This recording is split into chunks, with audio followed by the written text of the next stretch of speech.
How about some news you could use from the NFL? Friend of the program and CBS Sports NFL insider, the great Jason La Canfora, says there is a strong buzz around Najee Harris being in play for the Miami Dolphins at pick number 18. Buckle up, Buttercup. I love this. I think this makes a lot of sense. And, you know, Miami has all these picks. Now they got to hit them out of the park. And I think that at 6, there's a realistic chance that they're going to get either Kyle Pitts or Jamar Chase, which is ridiculously amazing for Tua Tagovailoa and for Brian Flores and for Dolphins fans. And I think they absolutely should consider a running back with that 18th overall pick. It's going to help Tua incredibly. And I think it's a major area of need. The Miami Dolphins do not have a running back who's a legit starting running back on the roster. And listen, I've made this case for years on Time to Shine.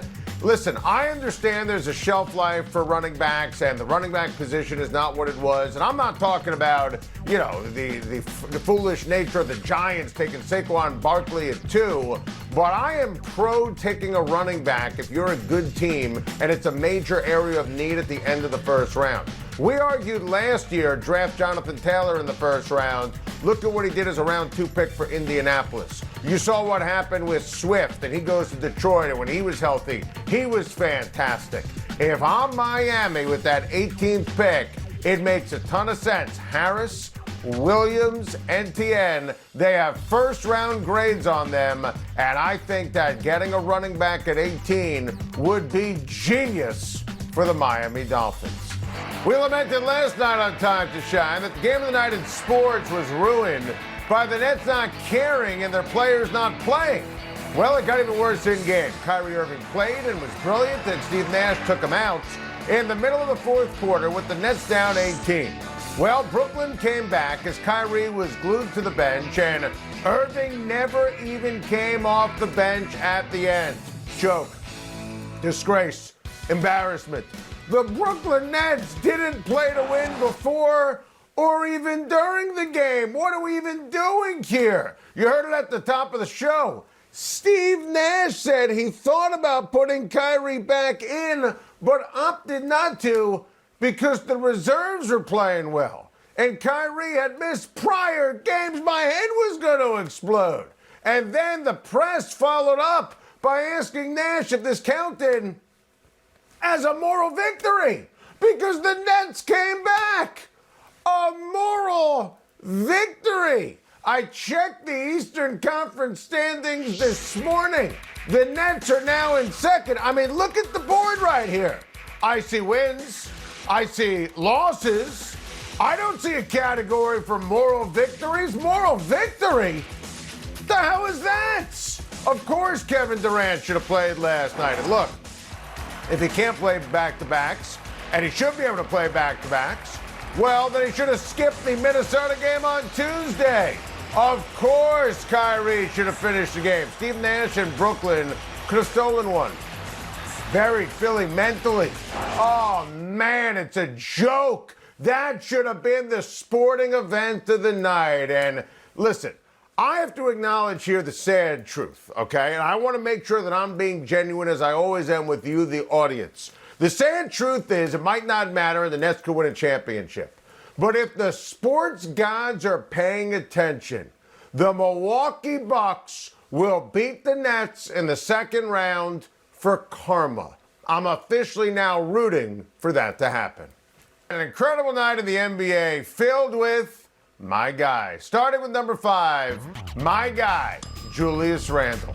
Julius Randle, this guy, my guy, Julius Randle, another sensational night at the office. 32 points, 8 rebounds, 5 assists for my guy, Julius Randle, as the Knicks beat the Pelicans last night. And remember, he used to play in New Orleans with the Pelicans, and my guy, Julius Randle, wanted to play well against a team that got rid of him. My guy, Julius Randle, an all-star, has been on fire during this incredibly impressive 4-game winning streak from my Knicks. My guy, Julius Randle. How about a number 4? my guy Nikola Jokic. Another night, another triple-double for my guy Big Honey. 17 points, 10 rebounds, 11 assists. My guy Jokic, his 15th triple-double of the year. I still consider my guy Nikola Jokic the MVP frontrunner. He's averaging nearly a triple-double this season. He's so breathtaking to watch. And look, he did it last night against a great defensive team in Miami. I'm going to say it again. He's the leader in the clubhouse for MVP. My guy, Nikola Jokic. At number 3, my guy, Joel Embiid. 39 points, 13 rebounds, pair of blocks, and a dominant performance in the win over Brooklyn. I mean, obviously, as we started the show, the story was Brooklyn not caring, but don't let that overshadow my guy, Joel Embiid, who has been tremendous since his return from injury, leading the Sixers to a 5-1 record. And yes, first place in the Eastern Conference. I say that my guy, Big Honey, is the favorite for MVP, and I mean that. Remember at the midway point of the season on Time to Shine, we said my guy Embiid number 1, my guy Big Honey number 2. So I acknowledge, realistic chance, even with the time missed with injury, my guy Joel Embiid could end up being the MVP. I would still go my guy Jokic 1, my guy Embiid 2, but I am certainly being open-minded down the stretch of the season. At number 2, my guy Steph Curry. My guy Steph Curry is special. Another dazzling display from my guy Steph. 42 points, 11 threes. My guy Steph has now hit 10 plus threes in back-to-back games and has made 29 threes over his past 3 games to break his own NBA record. You know, Reggie Jackson is Mr. October. My guy Steph Curry, he's Mr. April. This month, he's averaging 40 points per game. Greatest outside shooter in the history of the NBA. He's changed the game. I'm obsessed with him, my guy, Steph Curry. And of course, at number 1, how about my guy, Luka Doncic? How on earth did my guy Luka make this buzzer beater? Look at this. Double teamed leaner. Bam! Are you kidding me? I've seen that shot what it feels like 1,000 times. How did he do that? How did that go in?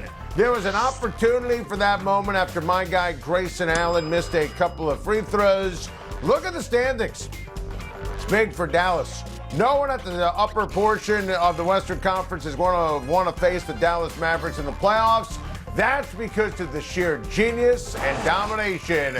You saw it once again in majestic fashion last night of my guy, Luka Doncic.